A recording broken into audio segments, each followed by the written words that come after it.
다 같이 시작. 괜찮아, 정마. 제목으로 같이 말씀을 나누겠습니다. 사람이 사는데 필요한 게 참 많습니다. 의식주, 먹는 것, 입는 것, 그리고 들어가 살 곳, 기본적으로 필요하죠. 근데 그것만 가지고 안 돼요. 친구가 있어야 돼요. 친구가 없으면요, 외롭습니다. 금방 우울해집니다. 친구 필요하지요. 친구가 있으면 뭐 해요? 건강이 뒷받침돼야지만 나가서 만날 수 있고 함께 교제할 수 있어요. 건강 너무 필요하지요. 그리고 건강만 가지고 안 돼요. 취미생활도 할 수 있어야 돼요. 친구들과 만나서 건강하게 왕래하고 다니면서 재미있는 놀이도 하고 먹기도 하고 다니는 취미생활 필요합니다. 그리고 함께 편안하게 이동하기 위해서 자동차도 필요합니다. 필요한 게 참 많아요. 그런데 여러분, 필요하다고 해서 다 중요한 것은 아닙니다.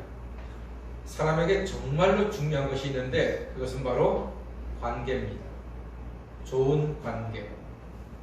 저는 여러분들께서 여러분들의 가정과 그리고 또 친척들, 친구들, 직장 동료들, 이웃들과 관계가 좋은지를 한번 묻고 싶습니다. 관계를 잘 하고 계신지 한번 여러분 돌아보시기를 바랍니다. 미국 명문대학인 카네기 공대의 졸업생들, 동문들을 30년 동안 추적 조사를 한 연구 프로그램이 있었습니다. 그 결과를 제가 읽어봤는데, 그래도 사회적으로 봤을 때 객관적으로 성공을 했다 싶은 사람들의 85%가 머리가 좋아서가 아니고요, 능력이 좋아서도 아니고요, 집안이 좋아서도 아니고요, 인간관계가 좋았기 때문에 성공을 하더라 하는 연구 결과를 제가 아주 의미 있게 읽은 적이 있습니다. 그렇습니다, 여러분. 관계가 그렇게 중요합니다. 관계가 중요한 것은요, 세상 어디에서나 비슷합니다. 왜냐하면 우리 하나님께서도 성삼위 하나님의 관계 속에서 세상을 창조하셨기 때문입니다. 성부 하나님, 성자 하나님, 성령 하나님, 성삼위 하나님의 사랑의 관계 속에서 세상을 창조하셨고 사람들을 만드셨습니다. 그래서 이 세상은 관계가 중요합니다. 하나님께서는 우리 사람들이 관계 속에서 행복을 얻도록 가정도 만드셨고 교회도 만들어 주셨습니다. 가정은 필요한 것이 아닙니다, 여러분. 가정은 필요한 것을 넘어서 중요한 것입니다. 보통 중요한 것이 아니고 가장 중요한 것이 가정입니다. 이 가정의 달 마지막 주일에 우리의 관계를 다시 한번 말씀을 통해서 재정리함으로써 우리의 삶이 더 복되고 더 행복하고 더 은혜로운 삶으로 한 걸음 더 나가는 이 시간이 되기를 소망하는 것입니다. 하나님 자녀는 관계성이 좋아야 합니다. 믿음이 좋다는 말은요, 관계가 좋다는 말입니다. 나는 믿음이 좋아. 근데 보면 맨날 싸움박질이야. 그러면 그 사람의 믿음을 한번 점검해 봐야 됩니다. 정말로 믿음이 좋은 건지 아니면 믿음이 좋은 척하는 건지 의심을 해봐야 됩니다. 그런 사람 있지 않나요? 나는 왜 이렇게 주변 사람들과 자주 싸우지? 나는 왜 자주 부딪히지? 그러면요, 자기 자신을 한번 정직하게 돌아보셔야 됩니다. 내 신앙이 누구를 위한 것인지. 나만을 위한 신앙이라면 그 사람은 자주 싸울 수밖에 없습니다. 그래서 오늘 말씀이 중요합니다. 관계가 중요하다는 것이죠.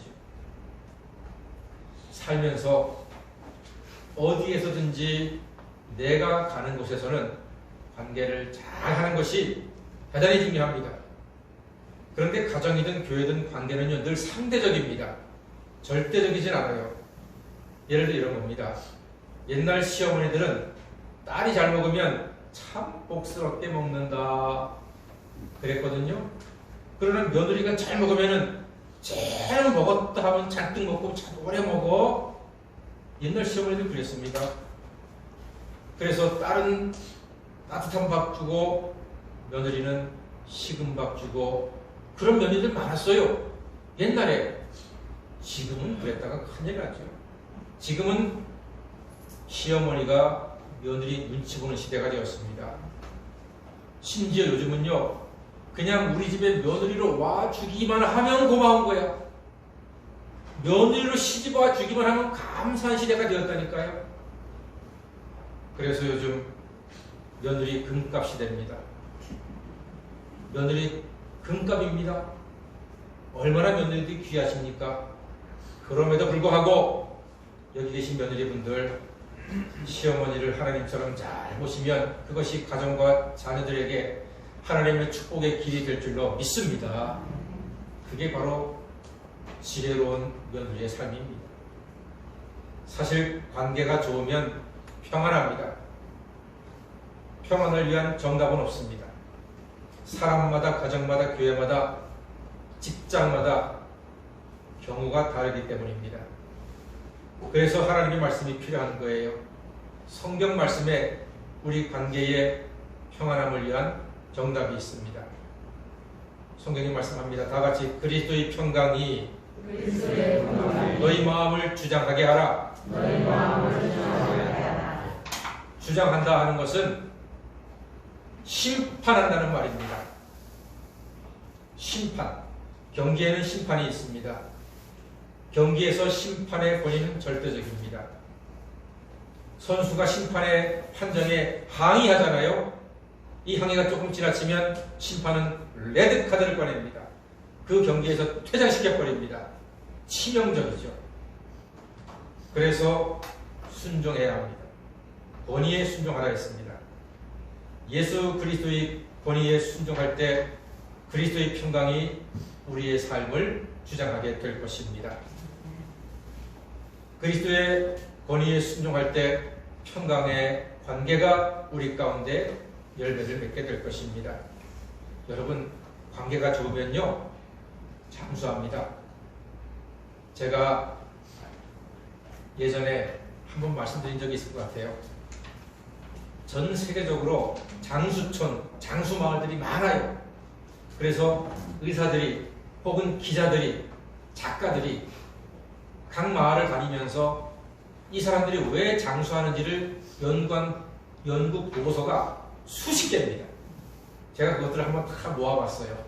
그러니까 뭐 예를 들어서 일본의 어떤 마을은 돼지고기를 잘 먹고 생선을 잘 먹고, 또 중앙아시아의 어떤 나라는 치즈를 잘 먹고, 이런 식으로 먹는 거라든가 삶의 습관에 대해서 연구한 것들이 자료가 많아요. 제가 그것을 한번 다 비교해서 공부를 좀 해봤습니다. 그래서 두 가지를 찾아냈어요. 모든 장수촌, 장수마을에 장수하는 사람들의 삶을 다 비교, 분석, 연구했더니 두 가지 결론이 나오더라고요. 첫 번째, 죽을 때까지 일을 하는 사람들이 오래 살았어요. 죽을 때까지 어떻게 일을 하느냐? 예를 들어서 90세가 된 어르신들은 밭에 나가서 복갱이질 나무 하는 거 못하잖아요. 집안에서 닭 모이 주기, 이런 거.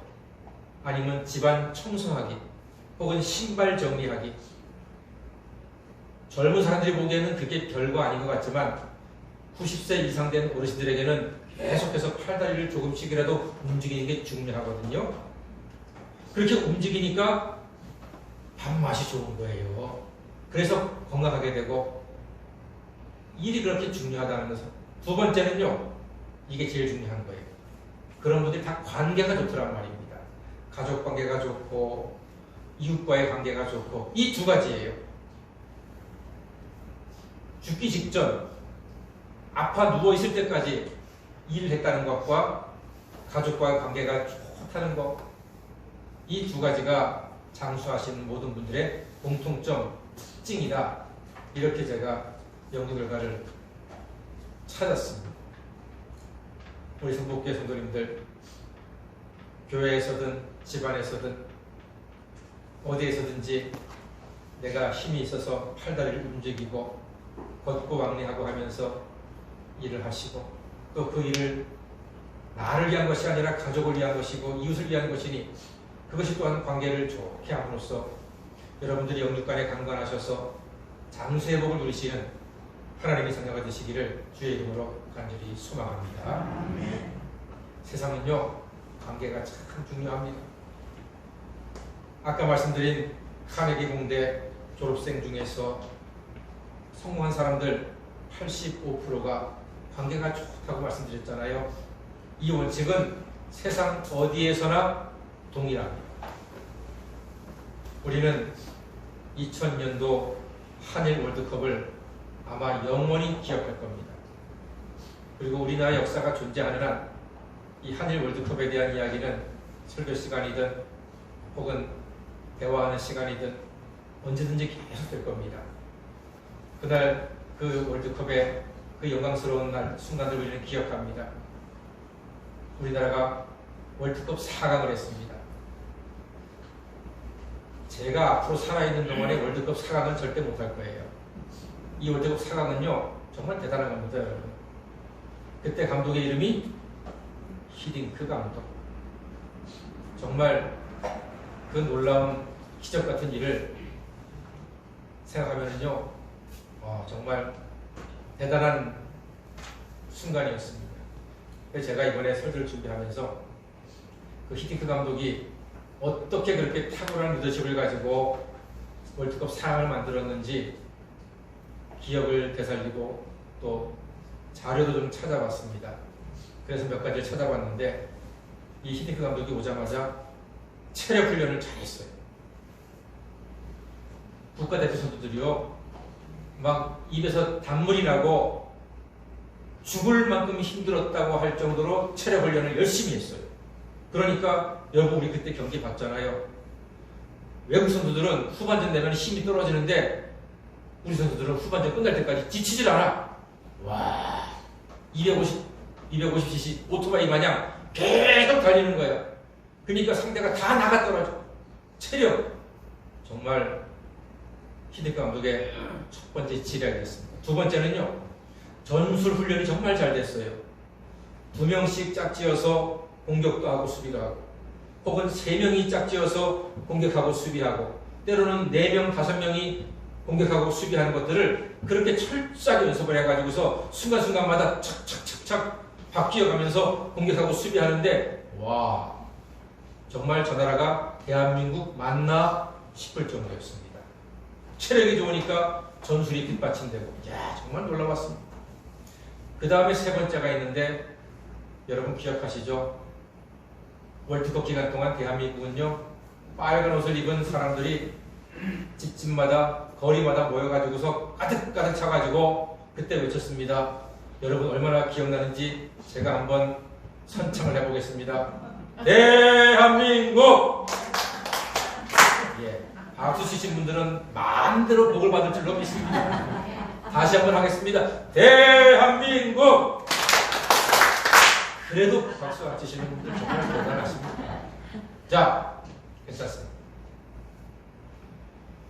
그때 제가 부목사였는데 저희 담임 목사님이 월드컵 경기장에 다녀오셨어요. 그때 교회 장로님 가운데 대한축구협회 부회장이 되셨어요.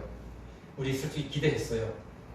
우리 부목사들 6명인데 티켓 하나 주시겠지 했는데 축구협회 부회장인데도 티켓을 한 장밖에 못 구했대요. 너무 인기가 좋으니까. 그래서 담임 목사님이 대표로 갔다 오셨어요. 그래 갔다 오셔서 말씀하시는데 목사님 말씀이 그래요. 그 빨간 옷 입은 관중들이 4-5만 명 가득 차가지고서 대한민국 이러는데요. 듣는 목사님 가슴이 벌렁벌렁거리더래요.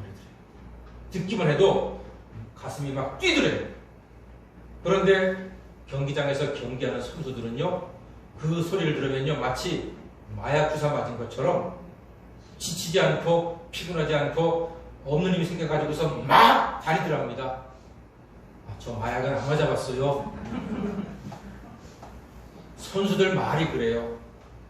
그 응원 소리를 들으니까 지치지를 않고요. 막 뛰게 된대요. 그런데 상대 선수들한테는 대한민국 하는 소리가요. 주눅이 들게 하는 소리고 우리 선수들에게는 힘을 주는 엄청난 힘이 되더란 말이에요. 놀라운 순간이었답니다. 온 국민 그리고 모든 팬들이 하나가 되어서 응원했던 그 결과이죠. 그런데 네 번째 정말로 중요한 이유가 있습니다. 이게 제일 중요합니다. 제가 보기에는. 히딩크 감독이 데리고 온 외국인 코치들과 그 다음에 24명의 국가대표가요. 관계가 똘똘 뭉쳤다는 거예요. 조금 잘하면은 안아주고 격려해주고 실수하면은 괜찮아. 이러니까 선수들이요 막 힘이 나는 거예요. 좀 잘하면 감독이 막 이렇게 하고 골 넣으면 막 엇버컷 막 날리고 선수들이 신이 나가지고요 막 더 달리고 골 넣으면 감독한테 가서 뛰어가지고 막 안기고 전에는 우리나라에 그런 일이 없었어요. 선수가 감독한테 막 안기고 난리가 아니야. 관계.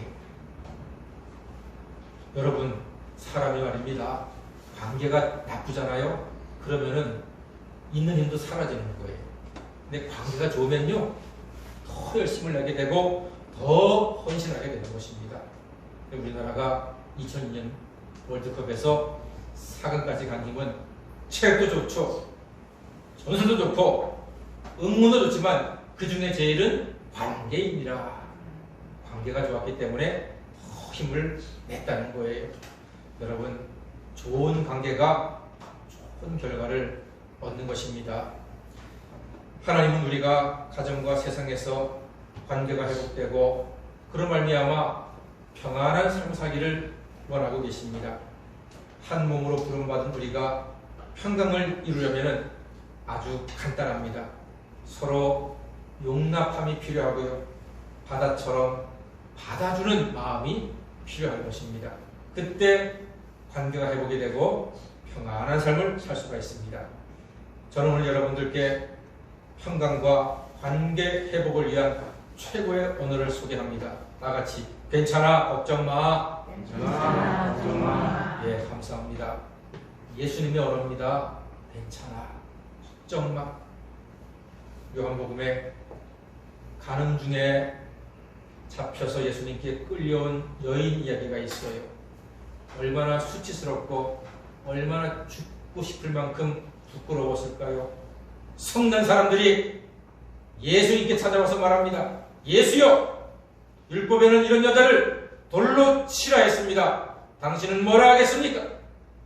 예수님께서 성난 군인들을 한번 다 불러보시더니 땅바닥에다가 손으로 글을 쓰세요.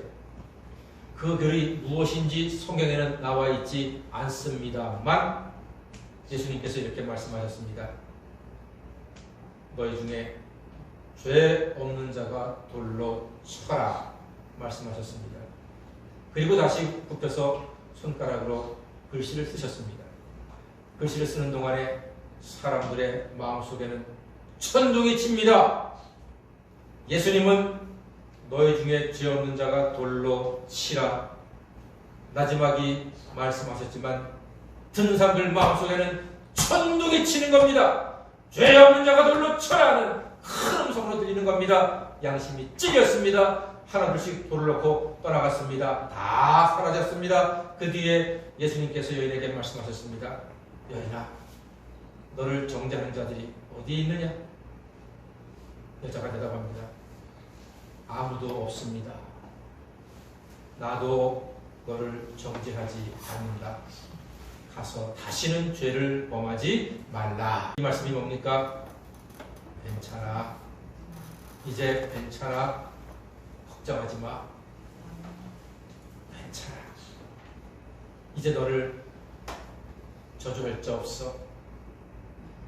네가 잘못하고 부끄러운 일을 했지만 너에게 돌 던질 사람 없어. 괜찮아. 이제 그러지 마. 걱정하지 마. 예수님은 그런 분입니다. 사람들은 우리를 향해서 손가락질하고 비난할지 모르겠습니다만 예수님은 말씀하십니다. 괜찮아.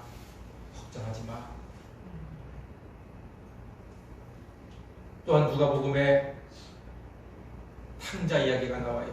둘째 아들이 살아계신 아버지의 유산을 받아가지고 허랑방탕 살다 보니까 기근이 들어가지고서 알거지가 되어버렸대요. 성경에 이르기를 돼지가 먹는 쥐염 열매라도 먹으려고 했는데 그것조차도 줄 사람이 없다고 했습니다. 이 아들이 그 상황에서 이제는 아버지를 떠올려 내가 굶어 죽게 되었으니 아버지한테 가서 맞아 죽을지라도 내가 한번 가보리라. 나는 굶어 죽게 생겼는데 내 집, 아버지의 집에는 양식이 풍족한 품꾼이 얼마나 많이 있는가. 아버지한테 가보고 싶다. 죽더라도 아버지 집 근처에서 죽고 싶다. 아버지 얼굴에도 한번 보고 죽고 싶다. 그런 마음으로 아버지한테 그지가 되어서 터벅터벅 걸어갔는데 눈이 빠지게 아들을 기다리고 있던 아버지가 멀리서 웬 그지가 오는데 보니까 아들이야. 달려나가서 껴안아줍니다. 그러면서 얘들아, 내 아들이다. 목욕시켜 주어라. 옷 주어라. 신발도 주고 가락지도 주고 송아지 잡아라. 잔치하자 하니까 아들이 뭐라고 해요? 아버지, 저는요 그럴 자격이 없어요. 나를 종으로 써주세요. 종으로. 나는 종으로 살아도 괜찮아요. 무슨 말이냐 내 아들아. 너는 잃었다가 찾은 내 아들이고 죽었다가 다시 살아난 내 아들이다. 아버지가 말씀하시는 거예요. 괜찮아. 걱정하지 마. 내 아들아, 괜찮아. 돌아오기만 해도 됐어. 나한테 온 것만으로 좋게. 괜찮아. 괜찮아. 걱정하지 마. 이게 하나님 아버지의 마음이에요. 사랑하는 여러분, 누구 때문에 걱정되세요? 괜찮아요. 걱정하지 마세요. 하나님께서 인도해 주실 것입니다. 직장 때문에 잠이 안 오세요? 괜찮아요. 걱정하지 마세요. 하나님이 인도해 주실 것입니다.